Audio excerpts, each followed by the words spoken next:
कर दे मोहब्बत तेरी चाहत की हदों को पार कर जाऊं, मैं चुरा लूंगा तुझे इस दुनिया के हाथों से। मैं उस खराब से बिस्तर पर बैठी हुई थी, अपने घुटनों को गले लगाते हुए। अंधेरे का सन्नाटा मुझे डरा रहा था। ऐसा लग रहा था जैसे ये सन्नाटा मेरे डर को चुपचाप निगल रहा हो।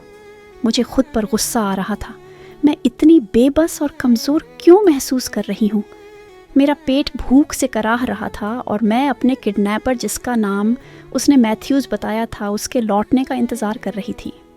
मेरा दिमाग लगातार सवालों से भरा हुआ था। मैं यहाँ से कैसे भागूंगी? क्या कोई मेरी मदद करेगा? वो ऐसा क्यों कर रहा है? उसने कहा था कि अगर मैं बिहेव करूंगी तो मुझे इस घर को एक्सप्लोर करने का मौका मिलेगा। लेकिन अगर मैं सिर्फ इंतज़ार करती रही तो शायद ये बहुत लंबा खिंच जाएगा। मैं जितनी जल्दी हो सके यहाँ से भागना चाहती थी। तभी दरवाजे की हल्की आवाज़ ने मेरे सोच को रोक दिया। मैंने जल्दी से अपनी पोजीशन ठीक की। कुछ सेकंड बाद दरवाज़ा खुला और कमरे की लाइट्स जल गईं। मैथ्यूज़ अंदर आया था। इस बार उसने एक साफ शर्ट पहन रखी थी और उसके हाथ में एक ट्रे थी। ट्रे पर पानी की बोतल, कटे हुए सेब, एक केला, दही का कप और हैम सैंडविच रखा था। जेल के दरवाजे के नीचे एक छोटा स्लॉट था। वो नीचे झुककर ट्रे को मेरी तरफ खिसका देता है। मैंने बिना सोचे समझे ट्रे की तरफ छलांग लगाई। सैंडविच उठाते ही मैंने उसका बड़ा सा बाइट लिया। मेरी ये हड़बड़ाहट देखकर वो हल्का सा हंसा। उसकी वो मुस्कान।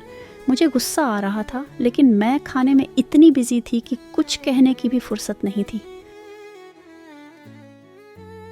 खाओ स्वीटहार्ट, अब तुम्हें अगला खाना 5 घंटे के बाद मिलेगा, उसने ठंडे लहजे में कहा। मैंने उसकी बात को नज़रअंदाज करते हुए दही का कप उठाया। उसने मुझे एक प्लास्टिक चम्मच भी दी थी। मैं बिना रुके दही का एक एक चम्मच खाती रही। मुझे एहसास ही नहीं हुआ कि मैं इतनी भूखी थी। कुछ ही मिनटों में ट्रे पूरी तरह खाली हो गई। माय गुड गर्ल, अब मैं बाद में आऊंगा ताकि तुम और खा सको। I hope so. मैंने चीखते हुए कहा, तुम मुझसे चाहते क्या हो? उसकी खाली सी नज़रें ठंडी और सख्त हो गईं। मैथ्यूज़ ने अपने हाथ क्रॉस कर लिए और मुझे ऐसे देखा जैसे मैं कोई चीज़ हूँ, इंसान नहीं। ये तो बहुत सिंपल है स्वीटहार्ट। तुम मेरी हो, सिर्फ मेरी, और ये किस्सा यही खत्म हो जाता है,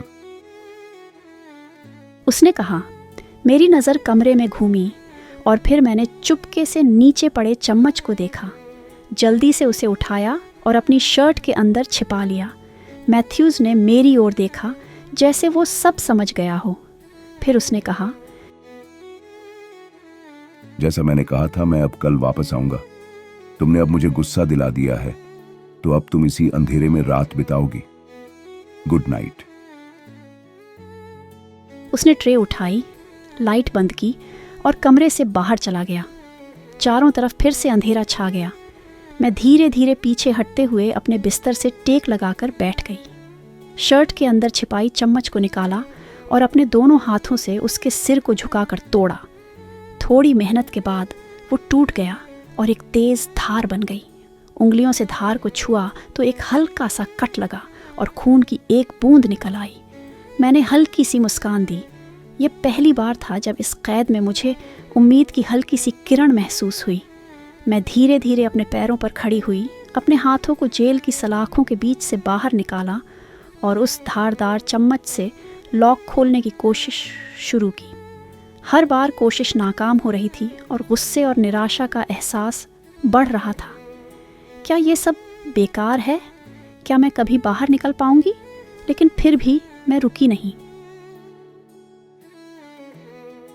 10वीं बार कोशिश करने के बाद अचानक एक हल्की सी क्लिक की आवाज़ आई। मेरे दिल की धड़कनें तेज़ हो गईं। लोहे का मोटा ताला नीचे गिरा और फर्श पर टकराने की आवाज़ ने कमरे के सन्नाटे को तोड़ दिया। जेल का दरवाज़ा धीरे से खोलते हुए मैंने अपनी सांस थाम ली। यह मौका शायद मेरा आखिरी था। जैसे ही मैंने दरवाज़ा खोला, तेज़ धूप मेरी आंखों में पड़ी। मुझे आज़ादी करीब लग रही थी। बिना कुछ सोचे मैं भागने लगी। हॉलवे से दौड़ते हुए मुझे फेंट म्यूज़िक सुनाई दिया, जो शायद किसी रेडियो से आ रहा था। तभी मेरी नज़र फॉयर में पड़ी। बाईं ओर लिविंग रूम था और वहाँ मैथ्यूज़ काउच पर बैठा हुआ किसी चीज़ को साफ कर रहा था। मेरे दिल की धड़कन तेज़ हो गई। मुझे उसी रास्ते से होकर भागना था। डर मेरे पैरों को रोकने की कोशिश कर रहा था, लेकिन मैंने खुद को मजबूर किया। मैंने हिम्मत जुटाई और दरवाजे की ओर दौड़ पड़ी। हे यू! मैथ्यूज़ की गुस्से से भरी आवाज़ गूंजी। मैं और तेज़ भागी। दरवाजे तक पहुंचते ही मैंने बोल्ट्स खोलने शुरू कर दिए। मेरे हाथ कांप रहे थे, लेकिन मैं रुकी नहीं। आखिरकार दरवाज़ा खुल गया।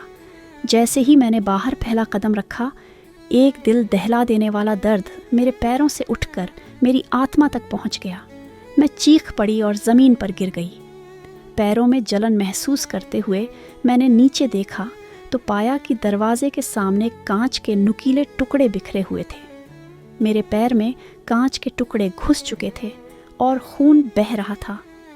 दर्द इतना ज़्यादा था कि मैं खुद को संभाल नहीं पा रही थी। मैं ज़ोर ज़ोर से रोने लगी। मेरी आंखों से आंसू रुक ही नहीं रहे थे। और तभी मैंने उसे देखा। मैथ्यूज़ दरवाजे पर खड़ा था। उसकी आंखों में गुस्सा था और उसकी भरी हुई आवाज़ मेरे कानों में गूंजी। मैंने क्या कहा था स्वीट हार्ट? अगर भागने की कोशिश की तो चोट खाओगी ना। उसने गुर्राते हुए कहा।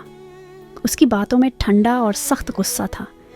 इससे पहले कि मैं कुछ और कर पाती, उसने मेरा हाथ खींचा और मुझे उठा लिया। मैंने चिल्लाते हुए, नहीं, मुझे छोड़ दो, उसकी पीठ पर मुक्के मारे, लेकिन मेरी हर कोशिश बेकार थी। मैथ्यूज़ ने मुझे अपनी कंधे पर लाद लिया, जैसे मैं कोई चीज़ हूँ, इंसान नहीं। मेरी चीखें और रोना उसकी सख्त चाल को नहीं रोक सके।